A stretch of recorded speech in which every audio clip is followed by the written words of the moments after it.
Southeast Missouri State University was founded in 1873 as the 3rd District Missouri State Normal School. The first normal school building was completed in 1875. It was an imposing red brick building, spired and turreted, a Victorian structure built by Joseph Landsman on the 10 acres just outside of town that he donated to help establish the college. In its 27th year, in April of 1902, the Normal building was destroyed by a devastating fire, leaving the entire college in ruins. Robert B. Oliver, whose home was about 3 blocks from the Normal, was chairman of the Normal Schools Committee, and he went to the legislature and convinced them that there was a serious need to build back the 3rd District Normal School. He secured $246,000, the largest single appropriation of money made to education to that time in the state of Missouri, in order to rebuild the college. The school's president at the time was 42-year-old Washington Dearmont. The longtime president of the Board of Regents was Lewis Houck. While there was consideration of rebuilding on the foundation of the old building, the decision was ultimately reached to erect an entirely new structure. The design for the new building was drawn up by Jerome Legg, a St. Louis architect who designed the St. Louis Exposition and Music Hall for the World's Fair in 1904. The new building for the college in Cape Girardeau would be 3 stories tall, 260 feet long, and including the large auditorium, 186 feet wide. The spectacular auditorium was capable of seating the entire student body, faculty, and staff of this new college, and was the largest such facility in the state. But Legg's greatest achievement with Academic Hall was his final architectural statement, the placement of a grand dome, the king of roofs, directly on the center of the building. The top of the dome was 138 feet from the ground, and it was copper-plated, the shiny new copper glistening in the sun, plainly visible to all who approached the small riverfront community with the big college.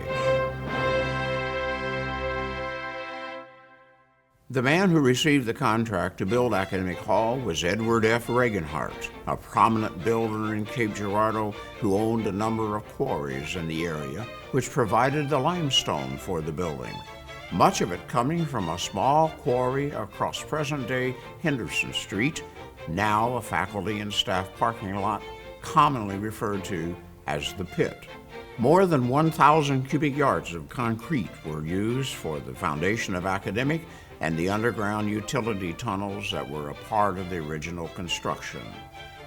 Much of the wood used in the construction, including the dome, came from giant poplar trees from throughout the region. The main floor was decorated with mosaic tiles featuring bluebirds, the state bird of Missouri. Regenhart completed the building by December of 1905, and in January of 1906, the first classes were held in this new building.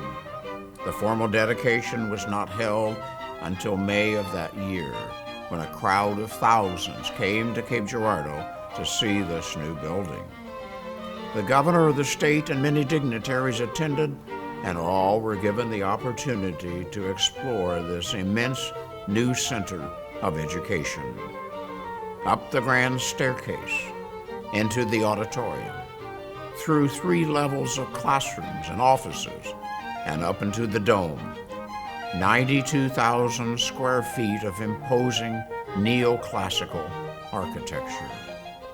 This was a building unlike any other, visible from miles away, from any direction, reaching high above the treetops. No building between St. Louis and Memphis so dominated the community or landscape. Massive columns welcomed students as they tied their horses in the corrals on the front lawns, enrolled in college, and began work on their degrees. This was now a college that could never be moved.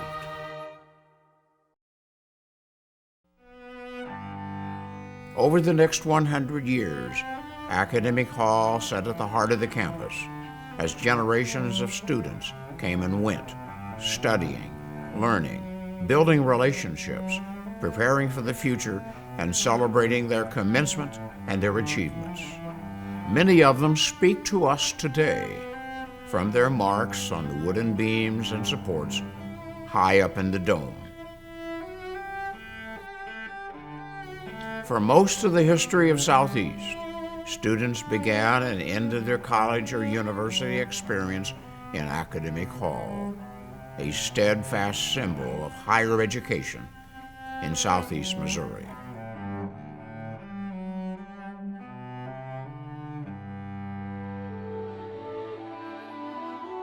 After more than a century of service to the university, Academic Hall had begun to show its age. The decision was reached to completely renovate the historic building, returning it to its original grandeur. Work began in February of 2012. The exterior staircases and walkways were reworked, leaky windows and pipes were repaired and replaced, electrical systems received necessary upgrades. The interior of the hall received modern updates, and the copper of the dome that stood against the elements for more than 100 years was retired as bright new metal was fitted in its place.